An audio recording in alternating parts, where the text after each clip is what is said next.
beloved creator of all that is and ever will be. We each stand tall as a fractal part of your magnificent creation, while at the same time are humbled by its magnificence.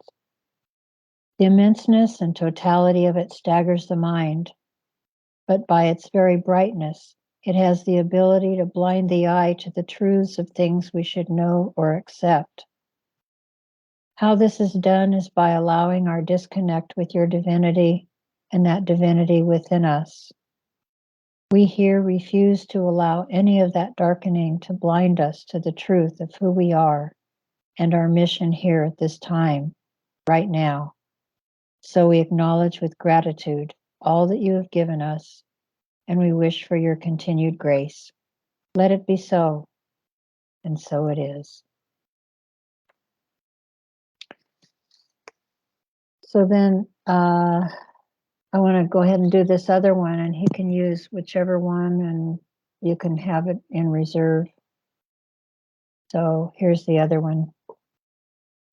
Infinite Creator, ubiquitous, unending energy, always in gratitude and ever in awe. However massive this is to the mind, and however small we feel, we recognize we are a significant part of all of this. There's a great appreciation for our being here in this time of transition, being witness to the turning of our worldwide and interplanetary family, and doing our part in alchemizing the material and the spiritual. To do this, our tasks continue focused on creator energy and heart-centered. So let us keep our connection to our higher self in mind while we conduct our divinely inspired actions. And we ask for your continued grace in all that we do. Let it be so, and so it is. Thank you, Charlie. My name's Ron Vroman. I'm the old white man talking head for the Oregon Statewide General Assembly. We're making a program this evening concerning water fluoridation. I received a 4 or 5 page document from Eric Dover, one of the members of our action committee, and it stimulated the thought of doing a show on fluoridation because Beaverton, where I live, we have fluoridated water. Portland doesn't have fluoridated water. Charlie White, our boss, and various other people fought it when they tried to fluoridate the Portland water, and they won. They do not have fluoridated water in Portland. But out here in the Tualatin Valley in Beaverton, we have fluoridated water. And Eric sent us one about a letter to the San Antonio City Council from him to them talking about fluoridated water. And last night, I tried to print this document out. You can see it. You can see who wrote it.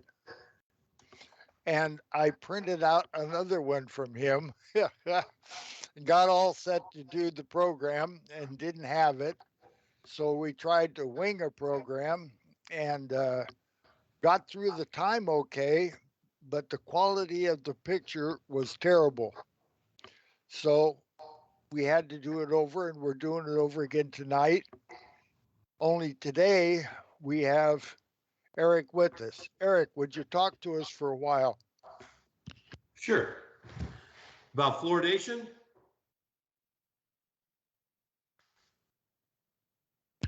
I'm sorry, I sneezed. What did you say? You want me to talk in regards to what? The Fluoridation. okay. Just start at the top. You got so much more on this than we do. We'll just ask questions as you go. Okay. Well, fluoridation, the idea of it came about, late 1800s, early 1900s in Colorado Springs, Colorado, when a new dentist went there and noticed all the fluorosis, the brownish modeling of individuals' teeth. But the dentist also noticed the lack of dental caries. Now, their water was naturally fluoridated. It comes down from the mountains east of, or maybe it's west of Colorado Springs. but it's naturally fluoridated, and it's fluoridated with calcium fluoride. That's the only natural occurring fluoride that we know of that occurs in our environment. Now, I don't know what the Tualatin Valley uses as far as fluoride, but more than likely what they're using is silicofluoride. Uh, there's also sodium fluoride, which you know of as being in your toothpaste.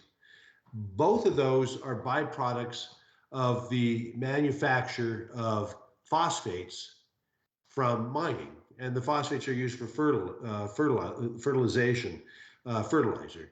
And also, as a result of this mining, they also remove uranium. There seems to be a very close um, relationship between phosphates and uranium in the soil.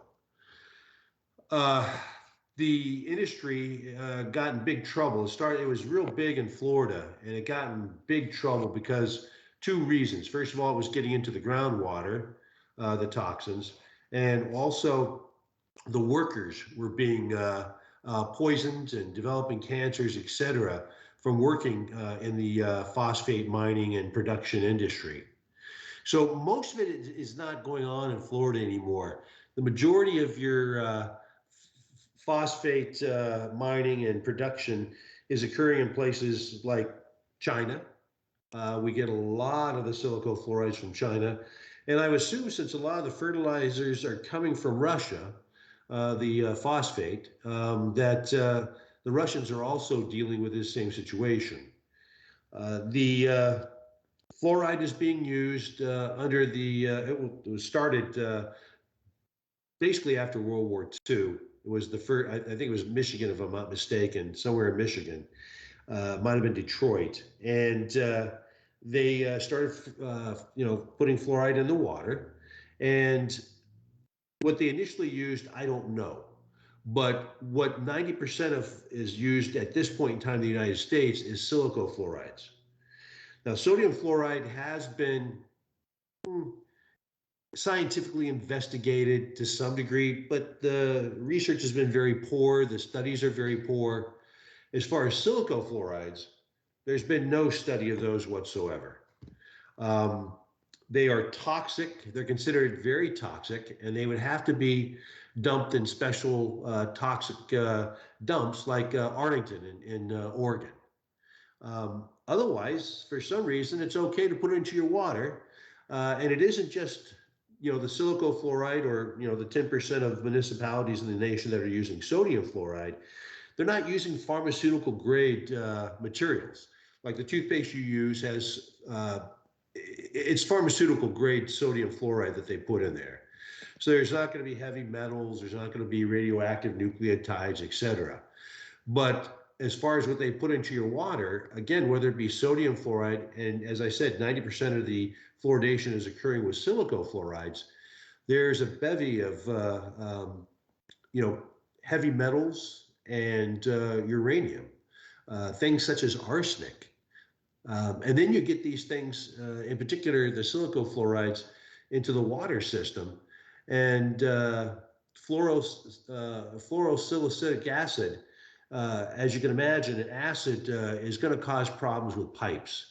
So what they've noted over the decades is that in areas where there is silicofluorides used, that there's also large amounts of lead in the water supply, because and copper too, because the copper piping is welded together with lead, and both of those metals leach into the water supply and are having an additive effect in human beings. In addition, who knows what's happening with the PVC pipes in your house, et cetera, that are being exposed to this. I'm not aware of any studies. I'm sure there probably is, but I'm not aware of any off the top of my head. But I got to believe that if these acidic elements are having an effect on lead and copper piping, that it's also having some type of adverse effect on PVC. And as we all know, polyvinyl chloride, PVC, is a very, very toxic element. As Ron, as you alluded to, again, I thought that there was no fluoridation in Oregon. I didn't realize that the Beaverton area had done that. I am aware of the fact that Portland has. They've tried to pass it 4 times. The last time was about 10 years ago. The city council unanimously voted for fluoride, one of those city councilors being a nurse, and the public was not happy with that. So once again, and it wasn't the first time, they've put it up for a ballot measure, and it lost. I mean, it wasn't even close as far as what the public wanted in regards to fluoride being in their water. Back about 25 years ago, the Senate of Oregon was looking at fluoridating every large municipality.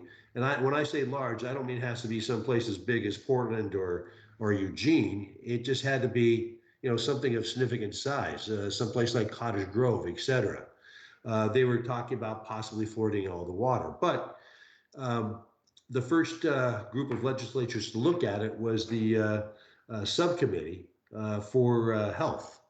And I went and spoke and presented all kinds of information to them. There were some other people that went too. I went in regards on behalf of Physicians for Social Responsibility, and they ultimately did not let that bill get out of committee. So that was a big win.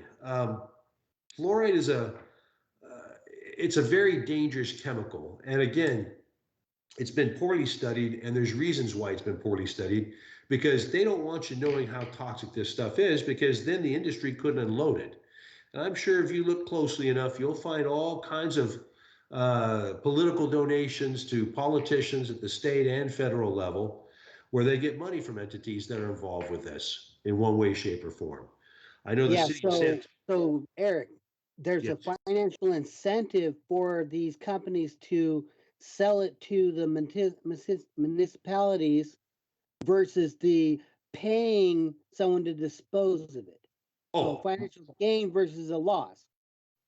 huge, huge difference. Yes, yes. And the sad part is that not is it not only going into the human body, but of the water that you use, 95% of it is just going out as effluent. So whether you're watering your garden or flushing the toilet or taking a shower or washing your dishes, I mean all that water has to go somewhere. So it's going into your environment. And so it's building up toxic levels not only in the human body, but it's also building up toxic levels um, within your environment. And the Our concerning, animals and our lawn and our gardens there, right? It's all yeah, building up inside there, waiting for a massive explosion, basically, right? yeah, it's getting in, it's being uptaken by your fruits and vegetables, no doubt about it, no doubt about it. And the concerning situation that's, I mean, not say that isn't concerning enough, but water is used for a lot of different things. When someone drinks a soda, they're not necessarily, as far as most of these soda companies are concerned, they're not filtering the water. They're just using fluoridated water. When your food is being prepared, it's fluoridated water. When you're doing whatever, taking a shower, you're not only you may be ingesting some of that water because water gets in your face, you swallow a little bit, but even more concerning is the fact that you're absorbing it through your skin and you're absorbing it through your lungs. And the interesting thing about fluoride is that it enhances the uptake by your body through the lungs and through the skin markedly. So when you look at steroid creams, let's say for psoriasis or whatever you're using that steroid cream on your skin for, the fluoridated ones are the strongest ones because the fluoride increases markedly the absorption of the chemical it's attached to into your body through the skin. So it's very concerning. And then you've got, little babies aren't even supposed to be exposed to fluoride up to about 6 months. But yet, look at all the families. I mean, look at the problem we just had. And I'm not in agreement with, people using baby formula, but, whatever. I mean, that's a choice that folks make for their children. I think it's a poor one, but it's the choice they make. But what are they using for water to mix up that formula? They're using fluoride. Exactly. Exactly.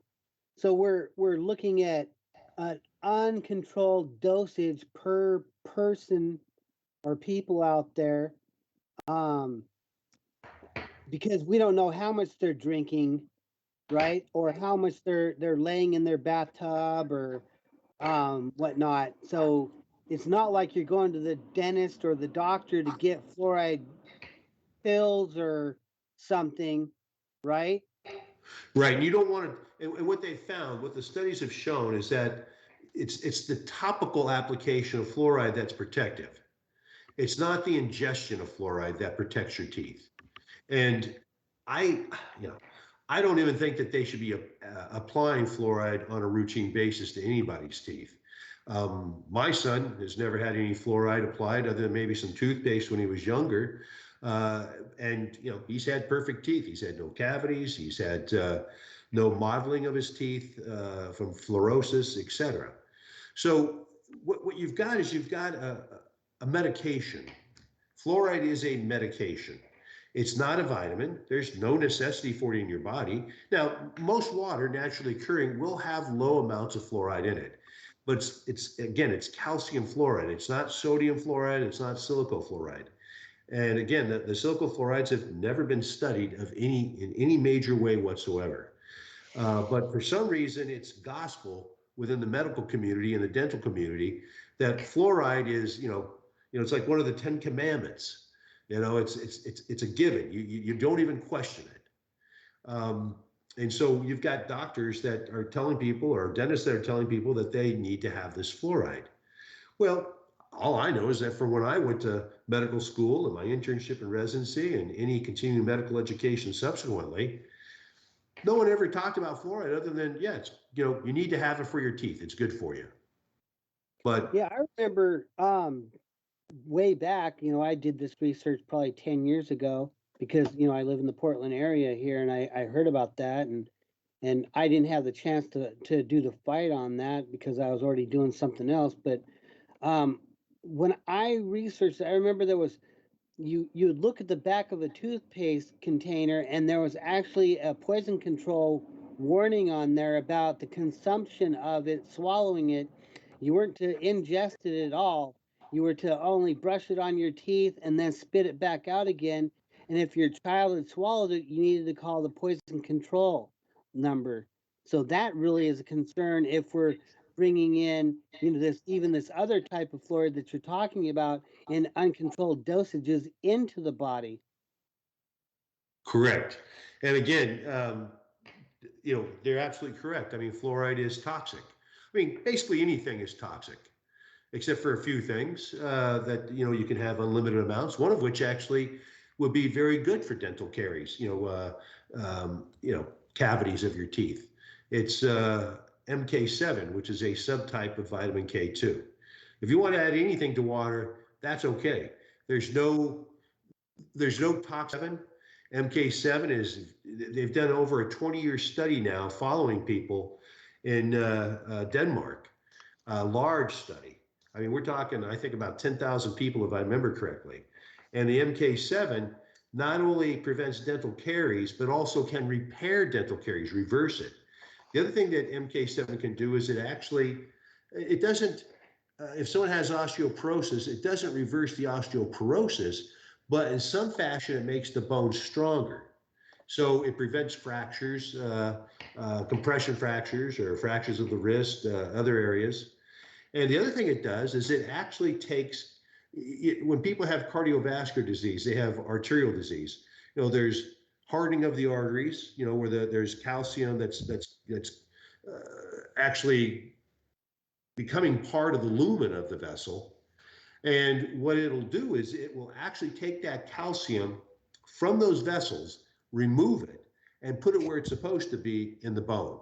So MK7 will be a great way to do it. Again, the concern I have is that there's other measures that we could use. We could have kids, at schools that are poor. They got to see dentists, right? I mean, there has to be, like, at least in Oregon, there's a system. We've got dentists and doctors that are for the poor folks within our community.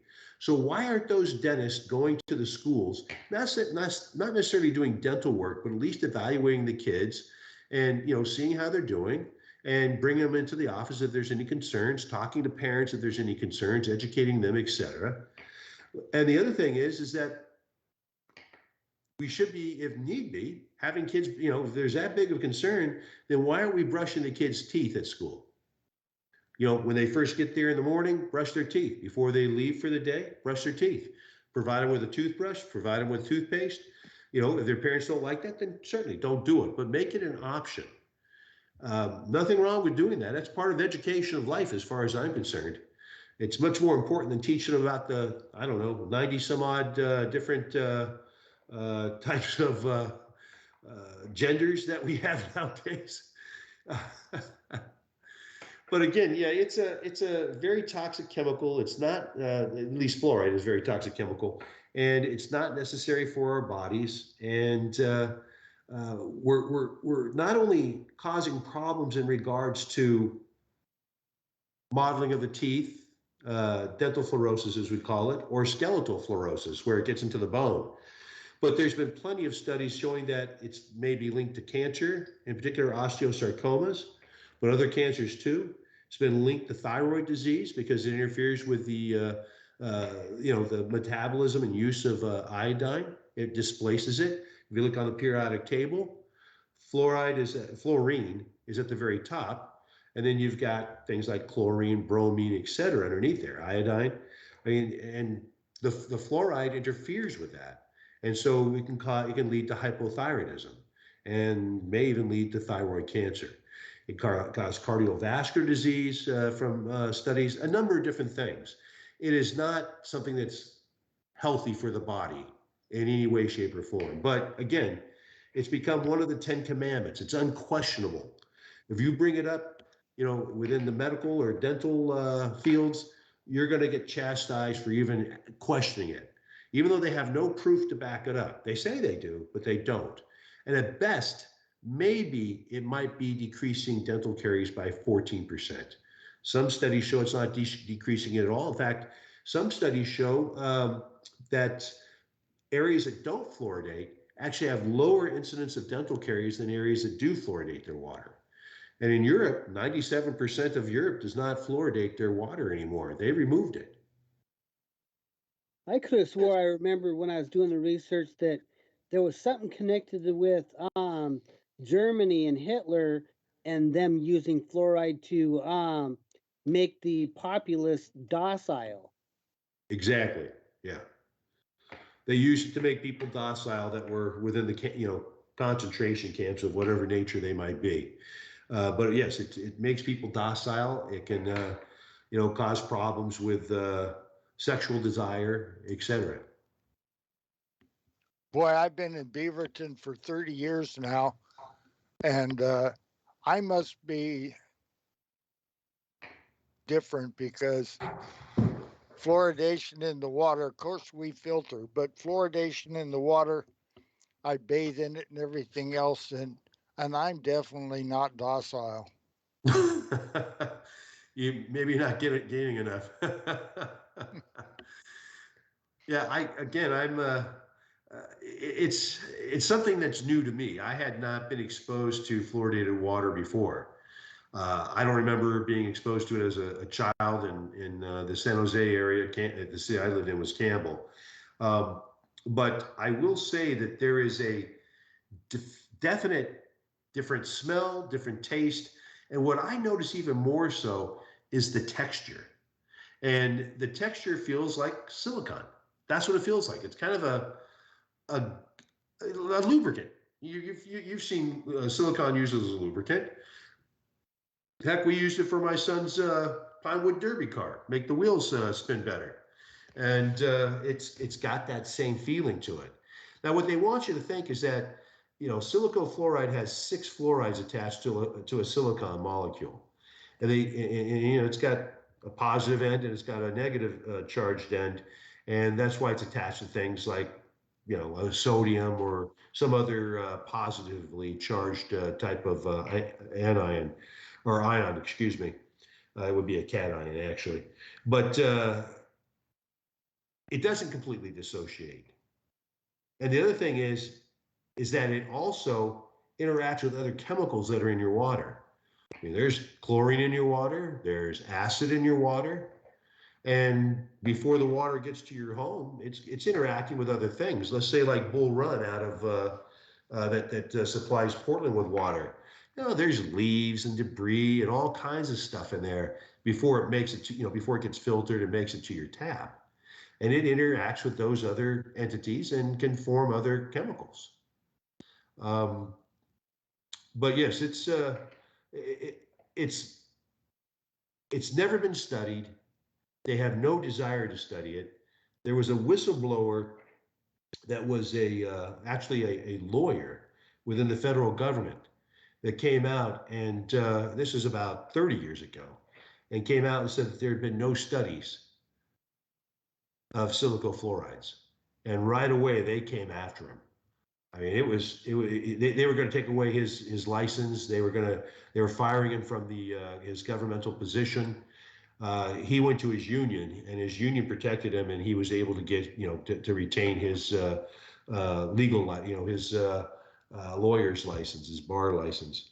But yeah, they were after him, and there's a whole congressional report about it, et cetera. But from back in that time, but uh, these doctors and dentists just don't seem to care, pay attention to it. It's frightening to me. It's kind of like with the COVID situation. It's a bunch of people that are given this status of knowledge, and they actually have no knowledge. They don't desire to have any knowledge, and they're certainly not. The majority are not, willing to look into it. And the ones that do aren't. Most of them aren't willing to put their neck on the, out to try to protect the public. They're going to keep their mouth shut because they want to keep their jobs. They want to keep their license. They want to keep the money rolling in, et cetera. And I don't know. That's not something that sits well with me. My soul can't. It won't do that type of thing. I can't harm other people for the sake of myself, preservation, or for money in particular. You know, I have a real problem with the VA over that. They are willing to actually hurt the patients by what they're doing to us, giving us the jab and everything else. And those same people pretend that they're being physicians and treating us for illness. Now, they probably do treat us for illness, and they probably do a good job in several areas, but they're poisoning us. They're poisoning us with this COVID, and there's nothing we can do about it. Boy, I hope we don't get a strike for saying that. Oh my goodness, what will we do? I yield. Well, they're poisoning you with a lot more than that. Let's take, for example, the, the medications, the statins that are used for cholesterol and triglycerides, to lower those. I remember having patients when those were first coming out saying, "Doc, my memory's going. This stuff is ruining my brain." And I was unaware of what was going on at that point in time. I I would listen to them and I believed them. But the big deal was, oh gosh, you got to get that cholesterol down, otherwise you're going to have cardiac disease. Well, turns out cholesterol is a very important component. 90% of your brain is made up of cholesterol. And when you start cutting back on cholesterol, you're cutting back on a very essential nutrient to your body to keep it running and functioning properly. And there's a lot more than that. I mean, there are good things that the medicine brings. The one I think is most important is antibiotics. I think antibiotics are, that's one thing I would not want to do without is antibiotics. Now, I'm not into using those, indiscriminately and willy-nilly, but there's times where I've used antibiotics and I praise the Lord that those were available to me. I got a question on that. It seems that the bacteria grow immunities to the antibodies. And what I read about is the indiscriminate use of antibiotics by doctors in years past has caused a tremendous amount of activity in bacteria in their growth and in their resistance to antibiotics. I yield. No doubt about that. I won't. blame it all on the physicians because I know how patients are. They come in and they expect an antibiotic, and they get very upset if you won't prescribe one. So what I eventually started doing was was more education, saying, well, right now you just have a cold or a flu. You're not coughing up a bunch of nasty stuff or blowing a bunch of nasty stuff out of your nose. The antibiotic isn't going to do much, but I'm going to give you the prescription so you don't have to come back because a lot of these people are paying out of pocket, right? Especially when they go to an urgent care. And so, that's a significant amount of money out of their pocket, and they walk away very disappointed, upset, and angry. So if you educate them and tell them, hey, it's not going to work this way, I'll give it to you, you can use it, but you're going to build up resistance, which will, if you don't use the antibiotic for a while, that will actually resolve itself. You will be recolonized with eventually with bacteria, after 3-4 months that will not be resistant. Um, but the easier one to push was actually on women because when they use antibiotics, not all the antibiotics, but a majority of the antibiotics cause yeast infections. And all you got to do is say, yeah, haven't you ever used an antibiotic on a yeast infection? Oh, yeah, yeah, yeah. Well, you don't want to get, take something that's not going to help and you don't need it right now and you end up with a yeast infection, another problem, discomfort, more medication, another visit to somebody, possibly. And so that was a fairly easy sell. I certainly didn't follow up with a lot of these patients as to whether or not they used the the antibiotic or not, but people hold on to stuff like that, and yeah, people self-medicate. And in countries like South Korea, where you can just buy an antibiotic over the counter, or Mexico, someplace like that, you have in South Korea they have tremendous resistance problems, tremendous. Where most of the antibiotics don't even work anymore over there. Yeah, I so it got a should come question. back down to an educating thing, right? Because I don't believe that people have enough health education to definitely self-medicate that way. Um, I know that there's good bacteria and there's bad bacteria, and when we're using these antibiotics, it's not discriminatory about which one is killing. And our whole digestive system is based on using bacteria for the breakdown of many things and the fight off things that are inside of our bodies. And then you got these bad ones that can overgrow, and that's probably where these people have their problem is the overgrowth of bad. But then you also have the fact that what are these bacteria eating?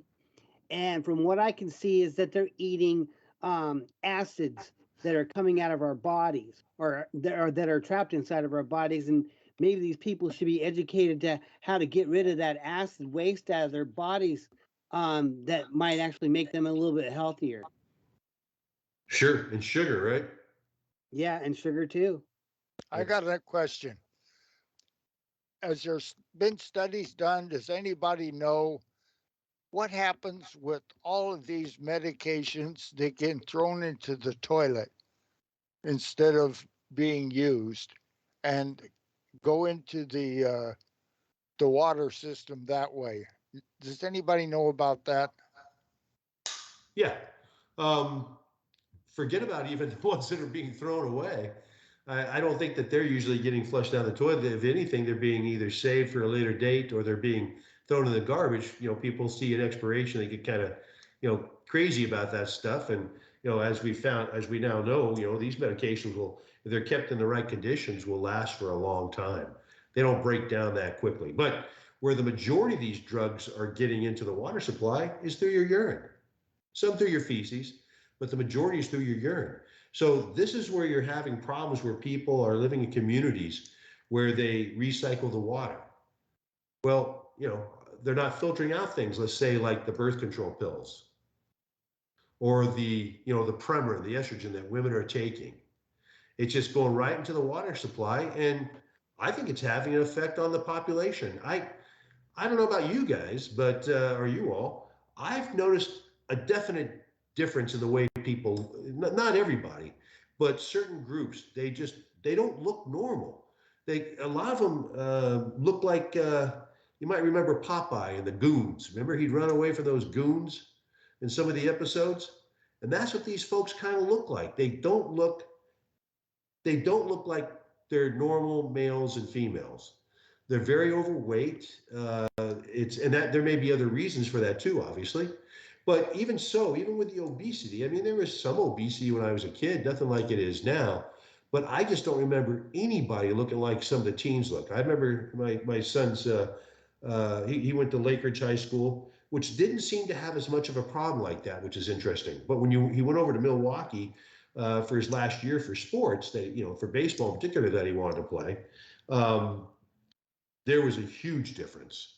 I mean, it was like a night and day difference in the way the student body looked, and they don't look normal. And you probably see these same folks out on the street or in grocery stores or wherever you might go. There's been a change in the morphology of human beings. Not 100%, obviously. People that eat well, people that take that do some exercise, people that are trying to eat organic as much as they can. You're not seeing those kind of problems in those folks. But Thank yeah, you. That was a good piece of information. I need to look into that. One yeah, of the things that I'd like to bring up is I told Charlie about this. She's on vacation now, lucky girl in Hawaii. But I told her that I would like to do something about this with our court and with our grand jury about Beaverton. And she came back with, why stop at Beaverton? And she's right. This has to be done. And you wrote the paper for San Antonio, and it's just got change to be.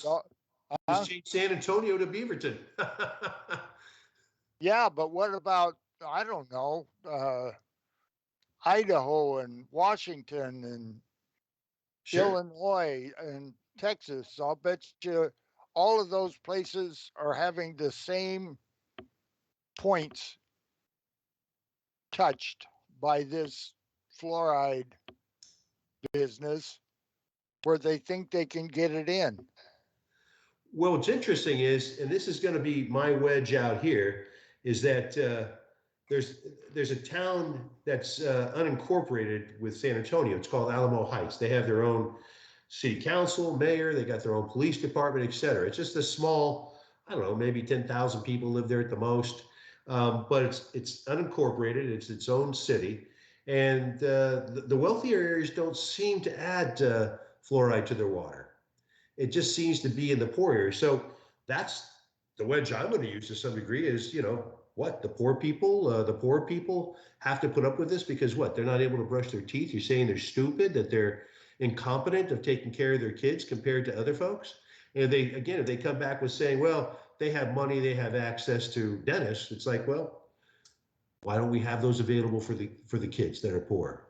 We got $100 billion plus to send over to the Ukraine, but we can't set up things to help with children that are poor as far as their teeth, and their dental health and education to educate the parents and educate the kids. It doesn't take much to educate a kid. I remember my son, was very aware of high fructose corn syrup.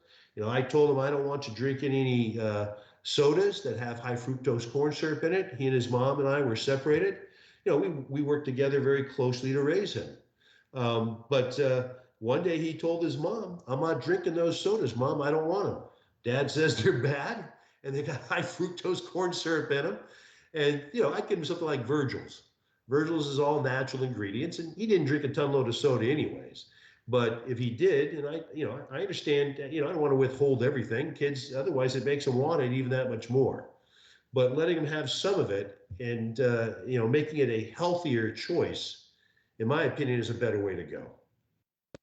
I call it high Agree. fructose GMO corn syrup. Yeah. Well, that's what it is, right? It's GMO. Exactly. It just doesn't have it on the name there, but if it doesn't say it's non-GMO, it is. Yeah, it's not organic or non-GMO like they label nowadays. That it's got pesticides in it and it's got abnormal DNA in it. Yes. So Well, yeah, I think it's great. Yeah, I think hitting Beaverton with one of these would be superb. Now, again, I haven't, I know there's a gentleman that you sent to me, Ron, and and hopefully he's gonna contact me. I sent him my phone number and contact information. It'd be nice to get something going in Texas. It's a huge state, but even if you had a small group, across the state, it's a step in the right direction. And yeah, I'd like to, be able to at some point do something, give them notice, and come after them with a grand jury, etc. Yes, please do. We're gonna. Yep. No doubt about it.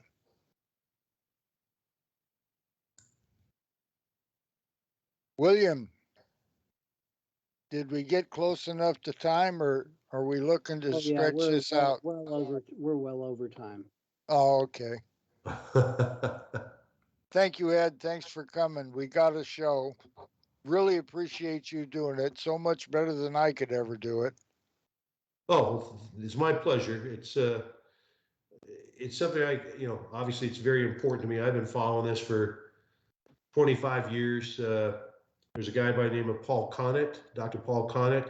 He's a PhD in chemistry. And the way I met him initially was actually through solid waste disposal and the incinerator down there at Brooks, just a bit north of Salem. He's an Englishman that's he's been living in the United States for quite some time. He's in somewhere in New York at one of the universities in New York. He's probably even retired at this point in time. But he's a delightful man, very funny, very interesting, really knows his stuff. And then he got big time into fluoride.